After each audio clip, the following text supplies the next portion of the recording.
Go ahead. Okay, good morning everybody. It is the second day of March 2014. This year is flying by. It's amazing. And we're actually, for those of you in Florida, we're not having a bad day today. We're actually probably in the 60s ourselves today, and that's a beautiful thing for us who've been frostbit for the past couple of months, but certainly looking forward to springtime. Well, as I mentioned earlier, I was not expecting to be up here speaking today. We had on our schedule Reverend Shelley Antine, who is going to offer a talk on the transition of earth into heaven, and I knew it was going to be a great talk because she's always wonderful and brings in her astrological insights, and but unfortunately she's not feeling up to par today, so here I am, and I will allow Spirit to speak through me and guide me on this venture here today, as I wasn't planning on being the speaker today. So, but anyway, as you know, I'm a big Facebook person, and I know people have different views and ideas about Facebook. Some people think it's, great. Shelley actually, speaking of which, she's makes beautiful posts on Facebook, many of which I get great inspiration from.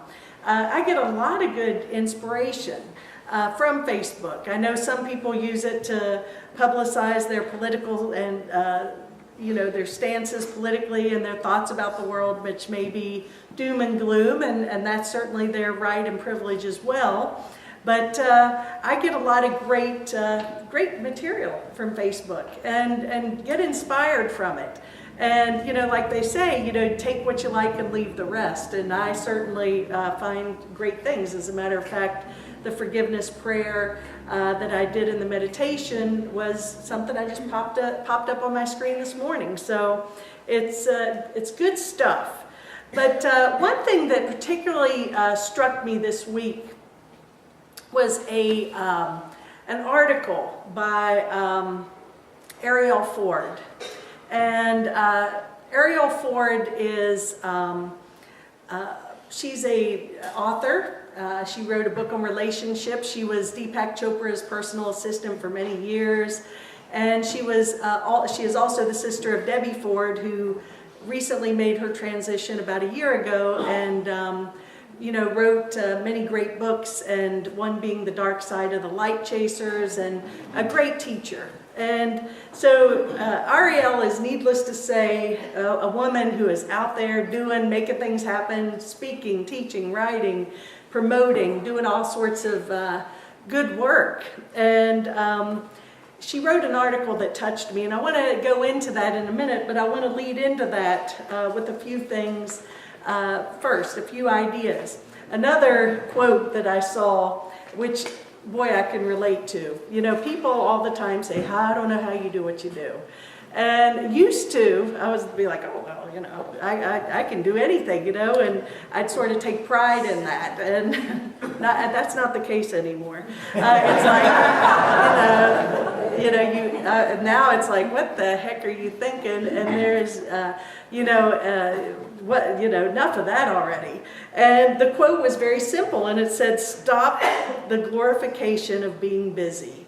And, we have been so programmed, I'm busy and I'm getting a lot accomplished, and, that's not what we're here to do. And I'm getting that message very loud and clear personally, and I don't think I'm alone in this. I talk to people often, and everybody feels, they're running around with their tongue hanging out, they're frustrated, they're angry, their fuse is about this short, but they're doing all the good spiritual work, right?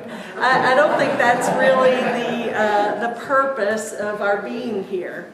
And so this has been a recurring theme for me, and it's interesting. I'm observing it, I'm taking some action on it, I'm choosing to take more, certainly, but recognizing it is the first key, I think, to healing it. And I look around here, and I know a lot of you all very well, I know most of you very well, and I think that a few of you guys can relate to what I'm going to talk about and what Ariel had shared in this article. Well, the whole idea of, decluttering. And I remember on Oprah Radio Network, I don't really listen to it anymore on XM radio, but she had a fella, Peter Walsh, who's written books on decluttering. And one of his books was titled, Does This Clutter Make My Butt Look Fat? And I thought, it's so great, And so it's, but his whole idea is the emotional stuff that how we attach ourselves emotionally to our stuff. And it's like, I've made mention before, we gather all this stuff and then we got to take care of it and we give it energy. And it takes a lot of energy to keep track of our stuff, our clutter. And so decluttering, one simple thing he says, if you haven't worn it or you haven't used it in a year, get rid of it. And surround yourself with things that inspire you and bring you joy and peace. Let go of that burden of taking care of your stuff. So declutter. But it's also a step in decluttering our mind of that need to be busy, the glorification of being busy. And what am I going to do next? And where do I have to go? And who do I have to see? And returning this call and that email. And, decluttering from that perspective. And of course, the theme also today is, and as it is always, is the theme of forgiveness. And get that, declutter all of those unforgiven aspects and people and situations out of our mind. Because an unforgiving thought is also a great veil, a dark veil between us and light and grace and ease. So, decluttering doesn't have to do with just stuff. It has to do with, it's a way of living. There's a lot going out right now about these tiny houses. And people are moving into 500 square foot homes. And they're very functional and they're clean and they're efficient and very financially manageable to live in a little 500 square foot house. And people say, I don't have to worry about this stuff anymore. It's all right here and I can spend more time doing the things I want to be doing. Well, of course, we have an RV and I love, everything we need is in that RV. Seriously, it's literally, if we didn't have our home, we could literally live in that RV. There's pots and pans and dishes and towels and enough clothes I could put in there to last me for a long, long time. Yet, we all sit here and seem to accumulate all this stuff, and then more tasks and more jobs and more projects. And I think that we have to look. It's not that we don't want to look at what we want to create and manifest beautiful things. But what's my motivation for doing all this? Is this coming from a place that I'm trying to fill a void, or is it coming as an expression of God's love and spirit and wanting to bring more harmony into my life and the life of others? So the Course in Miracles suggests that we question every value we hold, everything we think. We got to question it, because the ego, that little voice, that little devil on our shoulder, is always trying to get us distracted. And being busy can be a great distraction from spirit and from peace, for sure. So it's this article. I want to read it because it's so beautifully written, and it might take me a couple of minutes, but I want to read it because she is a writer. It's very well said, and I think you'll enjoy it. And she says, last April, just after dinner, Brian, her husband, sat me down on the couch and said something that was the equivalent of the heart-stopping phrase, "We have to talk." So I remember this sinking feeling in the pit of my stomach, followed by the thought, "Oh no, what have I done?" Of course. With the passing of my sister Debbie in February, we had both been through several brutal months, trying our best to survive as she slipped away from us. Neither one of us was getting much sleep, both of us deep in our grief, and I was finally back at work trying to tackle not one, but 3 gigantic projects. In the sweetest, most gentle voice, Brian began to share with me his massive concern for my health and well-being. With tears in his eyes, he told me he really felt that if I didn't stop the long, intense hours and stressing out so much, he was afraid I would get very sick and possibly even work myself to death. As someone who's always been able to accomplish major things, juggle lots of simultaneous projects, and withstand huge amounts of pressure, I normally would have just assured him I could power through this and deal with it all. But there was something in the way that was approaching the conversation that made me stop and listen. With his sincere, open-hearted vulnerability, I really heard him. And I got that he was right. I was no longer the person who could do it all. My nervous system was shredded, I was out of reserves and running on fumes. As I sat there trying to take it all in, trying to figure out what to do about my situation, I remember something Debbie whispered to me in the middle of the night, and it was take more vacations. I spent the next several days looking at the calendar, trying to see when I could take a vacation and for how long. And then it dawned on me, I didn't need a week or two on a tropical island. I need a big, long, extended break. I need to rest, rejuvenate, reboot, and rethink the rest of my life. On August 1st, I stopped working completely. I turned off my cell phone and put it in the drawer. I turned on the autoresponder to my email and recorded a new voicemail on my phones to announce that for the next 6 weeks, I would be completely, totally unavailable, and I began my sabbatical.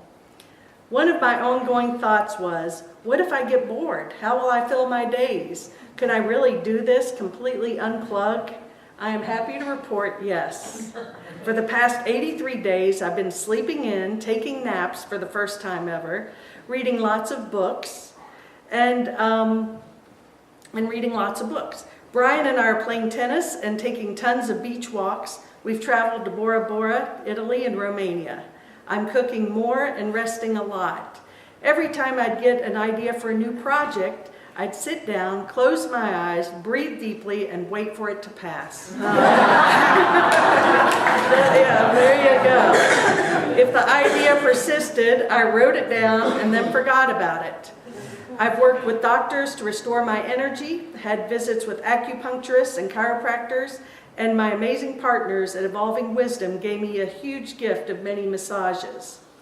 During this healing time, I decided to reinvent how I do life.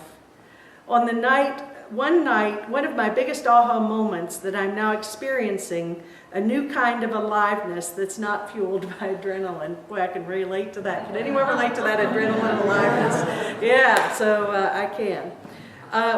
Without the tyranny of a to-do list eating up every minute of my day, I've made time to have some deep, meaningful conversations with several girlfriends who I've discovered who are also hitting the wall and ready to make some major changes. We have all admitted to being busy addicts, and we may even start our own support group. In the past, I've often defined myself by my work, and I hate to admit this, but my ego took a lot of pride in just how much I can accomplish in an hour or a day in the week. Years ago, when I worked with Deepak Chopra as his publicist, he used to call me Speedy, and I thought that was a good thing. Too bad I wasn't listening more closely when Deepak was telling me how stressing out was not good for my health. Today, I'm done working for a living. I am eliminating the word work from my vocabulary, and I plan to spend half of my time diving into projects that provide me with creativity, fun, freedom, and offer some sort of contribution and prosperity. My biggest fear is that I begin to return to the real world and begin some projects, my old habits will emerge. I expect there will be days when I slip, days when I begin to spin out of control or get caught up in the delusion that anything I'm doing is more important than taking care of myself. These will be the days when I need to remember my commitment to being a wabi-sabi love artisan, someone who finds beauty and perfection in her own imperfection. Just as I am now rewriting and shifting the story of how I do life, I am filled with compassion for the part of me who still thinks she can do it all. Now, is that wonderful or what? Now, I want to know, is there anyone in here who can relate to that, honestly? Yes.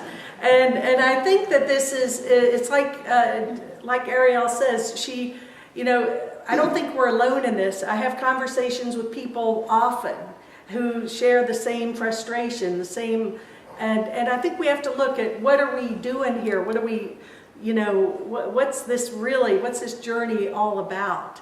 And it's a journey that's meant to be enjoyed and be a happy one and a peaceful one, and one where we can be with our girlfriends. My friends and I, after, just for an example, this week, one of my friends who's very successful, works for a very good job, vice president of a major company. And, we've been talking about for years getting together for a girls' weekend, but we've all been too busy. So, we have set aside 4 days in April that we're going to get together and finally do this. And I feel really good about it because it is, I think we're all feeling that. I think everything is speeding up in our, around us. I think time is accelerating, and we're all feeling that nudge to simplify, declutter, forgive, move forward with an open heart and joy and happiness and peace. And I think it's up to us to support each other in that process and to make sure it all comes back, as the meditation. All forgiveness is self-forgiveness. And if we don't make the decisions for ourselves, no one else will. And I think that it's up to us to recognize and support each other in that. So it's a few things that we need to do to declutter our life. Yes, we're here to love everybody. And we're here to know that every encounter is a holy encounter. And as I see my brother, I see myself. And it's, all the spiritual stuff around it. Yes, that's true. Absolutely. But again, a great Marianne Williamson quote, just because I forgive you doesn't mean we have to have lunch. Okay, so it's, now I will say on her behalf that later she added the word, just because I forgive you doesn't mean we have to have lunch yet. So, it's about making sure that we, take time for ourselves and not need other people's approval, seek other people's approval for what we need to do. Great quote, what other people think of me is none of my business. And so true. We're always looking, they don't like what I said. They don't like what I did. Well, guess who? Master John Lennon had a great quote for this, because based on the idea that we need to release situations and people that don't bring us joy and enrich our lives. And if we come through with honesty, as Terry's song so beautifully expressed today, being fully honest and just open, and not with the intention of being honest to point blame, make wrong, or condemn, but just owning your own expression. He goes on to say, being honest may not get you many friends, but it will always get you the right ones. And I think that's so true. And, we're always trying to, I find that the people I work the hardest to please are the ones that just aren't meant to be pleased.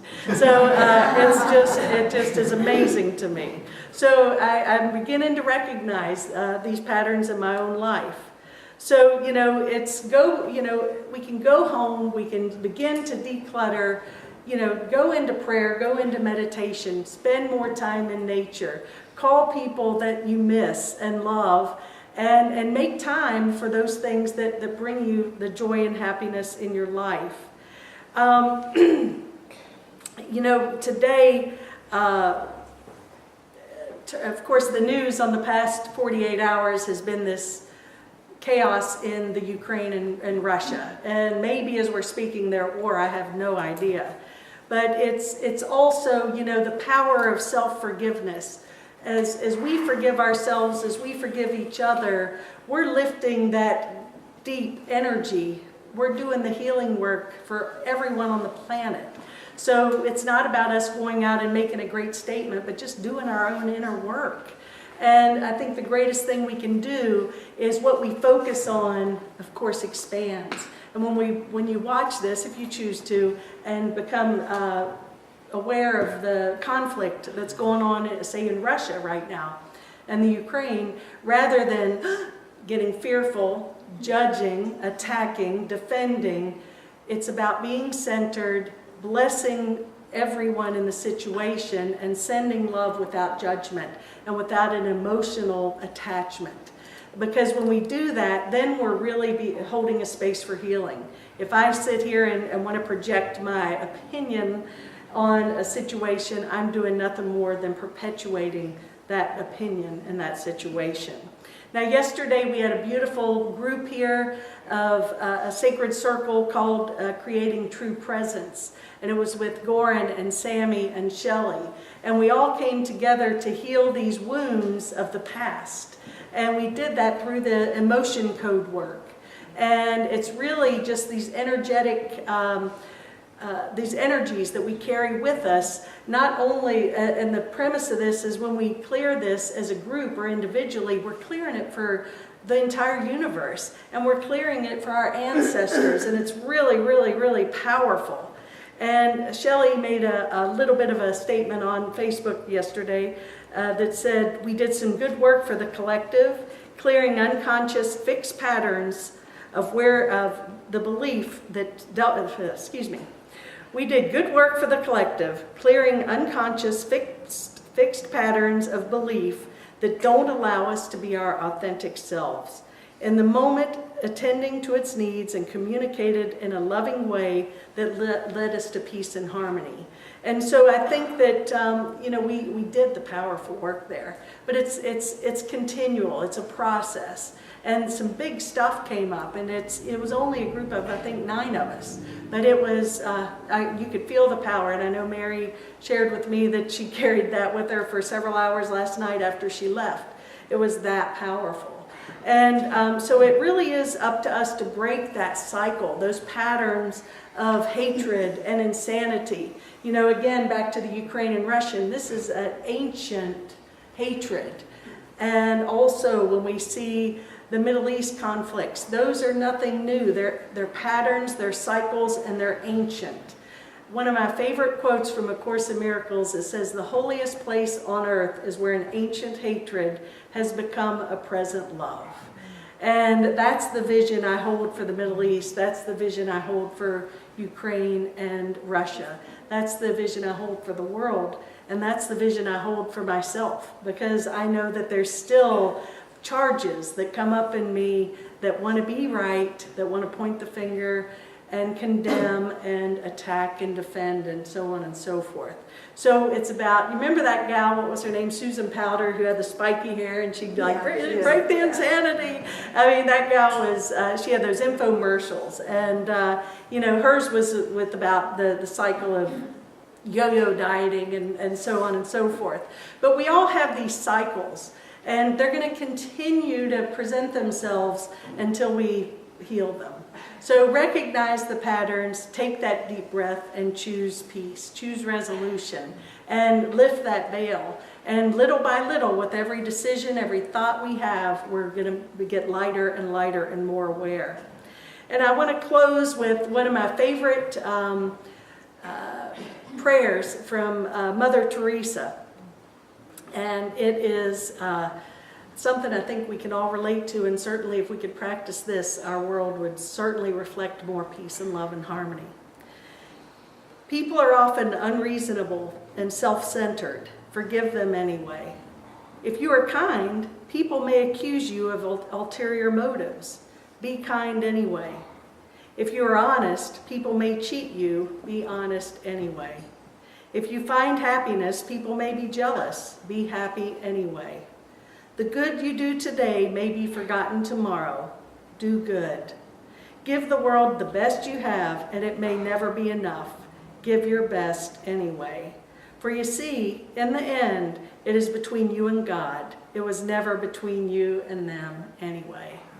And so it is. Namaste.